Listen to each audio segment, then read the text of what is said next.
BFM Business, Intégral Bourse, 15h, 18h, la bourse en temps réel. Comment appréhender ce début de semaine? Question que l'on pose à Yannick Lopez. Bonjour. Bonjour. Vous êtes directeur de la gestion de taux chez Ophi Asset Management la semaine d'après. Et du coup, on a l'impression que l'Europe, finalement, après la Banque Centrale Européenne, après l'espoir d'un cessez-le-feu dans l'Est de l'Ukraine, finalement que l'Europe se cherche un peu un second souffle. On a aujourd'hui une journée effectivement un petit peu de digestion. On a eu énormément d'informations qui sont arrivées la semaine dernière, surtout en deuxième partie de semaine, et notamment en provenance de Francfort et de la Banque Centrale Européenne. C'est vrai faut se souvenir, on a eu en fin de semaine dernière un gros mouvement sur les taux d'intérêt encore une fois, et encore une fois dans le même sens, puisqu'on a eu des taux d'intérêt qui ont fortement baissé sur l'Italie, sur l'Espagne, ça a baissé de 20 points de base à peu près, sur la partie longue, le Portugal ça a baissé de 15 points de base, et même la France a baissé de 5 points de base. Oui, et puis on vient encore une fois d'emprunter du côté du Trésor à taux négatif, là sur des échéances assez courtes, 3 à 12 mois, mais on a quand même réussi à lever 7 milliards, un peu plus de 7 milliards d'euros. Concernant les échéances, faut savoir que sur la courbe allemande, les rendements sont négatifs entre maintenant et 4 ans, et sur la courbe française, ils sont négatifs entre maintenant et 3 ans. Oui.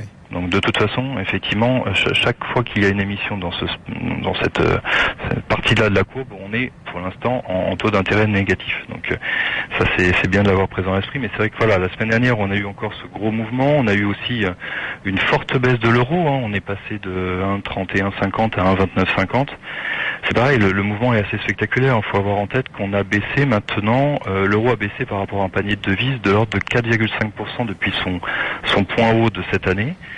C'est-à-dire qu'il a corrigé environ 50% du mouvement de hausse qu'il avait eu entre 2012 et 2014. Et on sait que la hausse de l'euro avait été un des facteurs explicatifs de la baisse de l'inflation.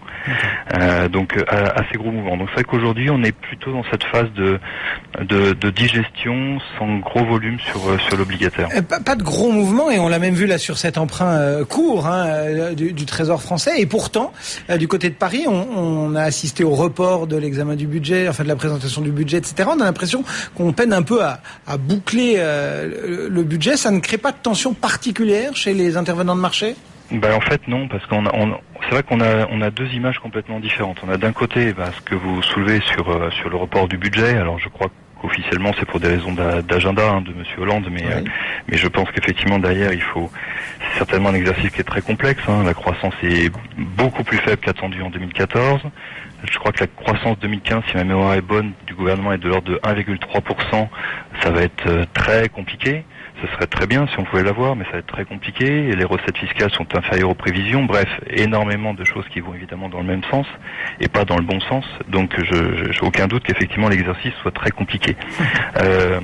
Mais de l'autre côté, en fait, derrière cette image compliquée qu'on a à Paris et en France, c'est vrai qu'on a un contexte monétaire emmené notamment par la Banque Centrale Européenne qui est très très très différent.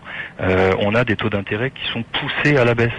Et on a des liquidités partout dans le monde, qui ne demandent qu'une chose, c'est s'investir, y compris sur des taux de rendement négatifs comme on vient d'en parler. Donc c'est vrai que d'un côté on a une mauvaise image budgétaire, on a une complexité de l'exercice budgétaire en France, et de l'autre côté des investisseurs asiatiques et partout qui cherchent absolument à investir les masses de liquidités qu'il y a dans le système. Bon, on évoquait une question qui pouvait surgir dans la tête des opérateurs avec ce budget français, et puis l'autre question qui monte depuis quelques heures, c'est cette question écossaise.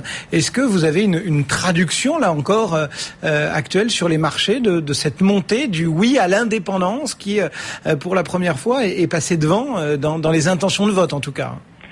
L'impact sur les marchés aujourd'hui de ce premier sondage qui donne le oui gagnant, donc l'indépendance gagnante, est assez peu manifeste sur la courbe de taux anglaise. La partie longue est plutôt inchangée, la partie courte et intermédiaire est même plutôt orientée à la baisse, en rendement je parle. L'impact est surtout visible sur la devise, sur la livre sterling. Elle s'est légèrement dégradée face à l'euro, qui lui-même, donc l'euro s'était fortement dégradé comme on vient d'en parler face au dollar, donc c'est-à-dire que la livre sterling versus le dollar s'est assez nettement dépréciée depuis le début du mois, presque de 3%.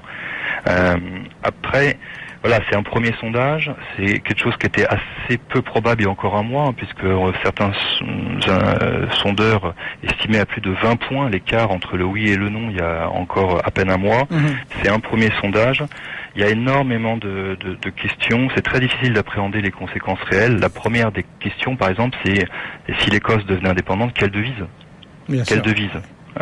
Donc il y a énormément de choses. Après, si on écarte un tout petit peu le débat, c'est vrai que si l'indépendance était votée, ça pourrait soulever des questionnements à travers l'Europe vers d'autres régions, et je pense notamment à la Catalogne, qui, je pense pour les autonomistes ou les indépendantistes, trouveraient là un argument et on va dire du vent dans les ailes pour pousser vers une indépendance.